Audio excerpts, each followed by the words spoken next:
Por primera vez desde el inicio de la invasión a Ucrania, Rusia atacó posiciones en el oeste del país, cerca a las fronteras con Polonia y Rumanía. La estrategia del Kremlin es dificultar la logística y transporte de suministros desde países de la Unión Europea. La guerra en Ucrania ha hecho que la inflación se dispare en varias regiones del planeta, afectando a países de la Unión Europea, naciones de Latinoamérica y Estados Unidos, entre otros. Se prevé que los efectos económicos a nivel global duren por meses. El Palacio de la Moneda en Chile ya tiene a su nuevo ocupante. Gabriel Boric asumió el cargo en la sede del Legislativo en Valparaíso y posteriormente se desplazó a Santiago, donde pronunció su primer discurso en medio de los vítores de miles de personas. En France 24 estamos de vuelta con las noticias que marcan la jornada. Soy Valentina Torres Sánchez y es un gusto acompañarlos. Iniciamos con la invasión rusa a Ucrania. Por primera vez desde el inicio de la ofensiva, se registraron ataques en el oeste de esta nación, lo que aumenta la tensión entre las naciones de la OTAN. Entre tanto, un centro turístico vacacional en Lituania se transformó en un lugar de acogida para niños huérfanos que huyen de la guerra. Melissa Chávez Rincón tiene la historia. Niños de un orfanato en el este de Ucrania vivían en constante terror. Días después de la invasión rusa, los bombardeos amenazaban sus vidas. Alexandra, una niña de 14 años, cuenta lo que tuvieron que vivir. Querían bombardear la instalación militar cercana, pero afortunadamente terminó bien para nosotros. Fue aterrador, escuchamos los misiles pasar. No los vi, pero hacían un parpadeo de luz en la oscuridad. La decisión de irse no fue fácil, pero el personal del orfanato no vio otra opción. Cuando nos dimos cuenta que el conflicto no iba a terminar pronto y que muchas veces los niños tenían que ir al sótano a refugiarse, cuando encendían las sirenas, tomamos la decisión de irnos y llevarlos a un lugar seguro. Los 44 niños del orfanato emprendieron un viaje de 36 horas en autobús, atravesando su país hasta llegar a Lituania, en donde un centro turístico se convirtió en un refugio para ellos. Sabemos lo devastadora que puede ser una invasión, devastará la vida de las personas durante muchas generaciones. Entonces toda Lituania ahora experimenta un tsunami de buena voluntad en apoyo a Ucrania.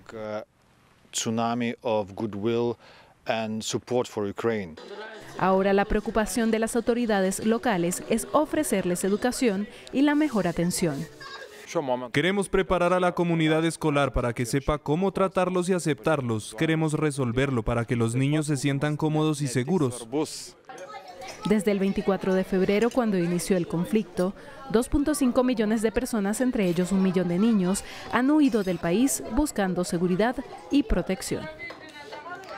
La guerra en Ucrania le pasará factura al mundo. La inflación se ha disparado en varias regiones del planeta, afectando a países de la Unión Europea, de Latinoamérica, a Estados Unidos y, por supuesto, a aquellos que están más cerca del conflicto. Los detalles los tiene Juan Pablo Lucumí. El mundo pagará un alto costo por la guerra en Ucrania. La invasión rusa sobre suelo ucraniano ha causado un aumento en los precios de la energía y las materias primas en muchos países del mundo. La tasa inflacionaria de la eurozona en febrero fue del 5,8% interanual, una de las más altas comparada con el mismo periodo del año anterior, que fue del 0,9% interanual. En Estados Unidos la situación es aún más preocupante, pues en febrero el país ya registraba una tasa de inflación interanual del 7,9%, una cifra no vista desde enero de 1982. Y ahora, con la guerra en Ucrania, el panorama parece empeorar. Desde el momento en que Putin puso sus más de 150.000 tropas en la frontera ucraniana, el precio de la gasolina en enero subió 75 centavos. Putin comenzó a acumular las tropas a lo largo de la frontera y adivinen qué, el mundo se dio cuenta y entonces Putin invadió. No se equivoquen, la inflación es en gran parte culpa de Putin. Tan solo esta semana, el Fondo Monetario Internacional aseguró que rebajará su previsión de crecimiento mundial para el próximo mes, debido a los efectos indirectos de la crisis ucraniana, previsiones económicas que ya habían sido rebajadas por culpa de la pandemia del COVID-19. Las repercusiones en los países vecinos también son importantes, en particular en los países más integrados en la economía ucraniana y rusa. Los principales canales de estos efectos indirectos hacia los países vecinos, Asia Central, el Cáucaso, Moldavia.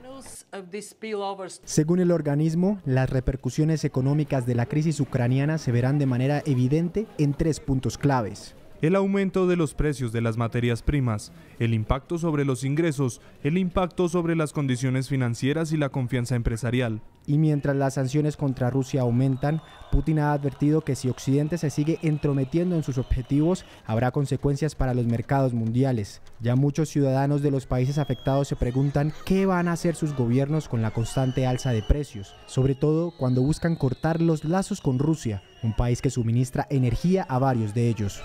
En otras noticias, India disparó un misil contra Pakistán y calificó los hechos de accidente durante una operación de mantenimiento. Pakistán condenó el evento diciendo que hubiese podido tener consecuencias trágicas y acusó a su vecino de violar su espacio aéreo. Más detalles en el informe de Gabriel Courchon. Un accidente técnico durante una operación de mantenimiento. Es lo que India afirmó del misil que se estrelló en el este de Pakistán, cerca de Mianchanu, el jueves por la noche. El objeto de alta velocidad, que no estaba armado, fue disparado desde la ciudad de Sirsa, en el norte de la India. Según las autoridades pakistaníes, el misil cambió de dirección inicial y violó el espacio aéreo de Pakistán. No hubo ningún muerto o herido, pero algunas propiedades civiles fueron dañadas. Whatever caused this incident to happen, it is for the Indians to explain. Sea cual sea la causa de este incidente, corresponde a los indios explicarlo. Sin embargo, muestra su desprecio por la seguridad aérea y refleja muy mal su destreza tecnológica y su eficiencia en los procedimientos. El incidente podría haber dado lugar a una importante catástrofe aérea, así como a víctimas civiles en tierra. Resulted in a major aviation disaster as well as civilian casualties on ground. Por su lado, India dijo lamentar el evento. El ministro indio de Defensa afirmó que tomaba con seria la situación y que había ordenado una investigación de alto nivel sobre los hechos. Históricamente, los dos países fronterizos han pasado por periodos de fuertes tensiones, particularmente alrededor del territorio de Cachemira que se disputan. Ya se enfrentaron en varios conflictos desde 1947 y ambos son potencias nucleares. Vamos hasta Chile. El nuevo presidente Gabriel Boric se dirigió a la ciudadanía en su primer discurso como mandatario. El jefe de Estado pidió unidad de todos los sectores sociales y políticos para avanzar. Aseguró que escuchará a sus detractores y les garantizó su derecho a protestar. Y añadió que en Chile no se repetirán las violaciones a los derechos humanos que ha vivido el pueblo hasta ahora. Seré el presidente de todos los chilenos y chilenas y escucharé siempre las críticas constructivas y las propuestas de quienes piensan distinto a nosotros, los que siempre tendrán garantizada la libertad y el derecho de disentir. Necesitamos una constitución que nos una, que sintamos como propia, una constitución que, a diferencia de la que fue impuesta a sangre, fuego y fraude por la dictadura, nazca en democracia, de manera paritaria, con participación de los pueblos indígenas. Una constitución que sea para el presente y para el futuro. Desde Santiago, Patricia Luna, corresponsal de France 24, nos dio más detalles de la jornada que vivió el nuevo presidente chileno.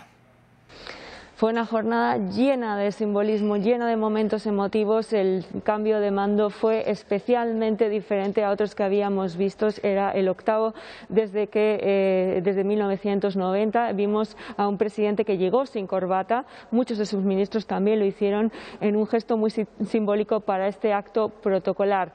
Miradas cómplices, emotividad y también un discurso en el que él juramentó ante el pueblo y ante los pueblos de Chile, reconociendo así el rol que también tendrán los pueblos originarios en este nuevo gobierno, que, como dijo el presidente desde el balcón, los protagonistas de este gobierno será también la ciudadanía, la gente de la calle, un gobierno que quiere estar conectado con los intereses, las demandas de su pueblo.